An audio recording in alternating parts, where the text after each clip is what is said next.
Wasiirka Warfaafinta Dowladda Deegaanka Soomaalida Maxamed Aadan Daahir oo war qoraal ah ka soo saaray xaaladda deegaanka ee maalmahan dambe gaar ahaan Jigjiga xarunta deegaanka Soomaalida. Qoraalka wasiirka ayaa u dhignaa sidan: marna ma dhacayso in la aqbalo weerarada qaawan ee lagu sumcadilayo hay'adaha ammaanka deegaanka. Guud ahaan dalka waxaa jabay xoogagii isbeddeldiidka ahaa oo hormuudka u ahayd kooxdii dalka xukumi jirtay ee waqooyiga dalka dagaalka ka horeysay. Waxaa caddaatay inaan xoog lagu burburin karin isbeddelka. Waxaa mar labaad socda wejigii labaad oo ah in la abaabulo kacdoon shacab iyadoo bartilmaameed laga dhiganayo dhacdooyinka dadka lagu kicin karo ama ha jiraan ama yaysan jirinbe. Waxaa waajib ah in xoogaga isku dayeen in ay kacdoon abaabulan sameeyaan laga hortago.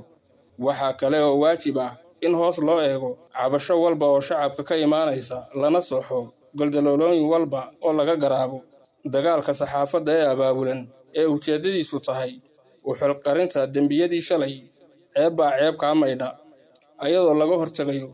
Haddana waxaa muhiim ah dagaalka sida gaarka ah ugu socda hay'adaha ammaanka deegaanka ujeedadiisa la fahmo. Waa in la weeqo kalsoonida shacabku ku qabaan hay'adaha ammaanka ee har iyo habeenba si hagar la'aan ah ugu taagan yihiin sugidda amniga.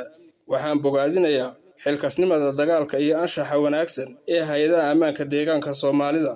Waxaa iyaduna maragmadoon ah in ay jiraan xubno kooban oo anshax xumo ku kici kara, mana aha wax la qariibsan karo oo ku gaar ah deegaankeena iyo dalkaba. Marka caddaymo loo helo arrimahaas, waxaa waajib ah in tallaabooyin ku sugan oo habboon laga qaado dhibanayaasha lala xaalo. Mana aha arrin maanta la bilaabayo ee waa mid dhaqan ka hirgalay deegaanka isbeddelka kadib. Hase ahaatee, marna ma dhacayso in la aqbalo weerarada qaawan ee lagu sumcadilayo hay'adaha amniga ee deegaanka Soomaalida si loo burburiyo nidaamka dawliga.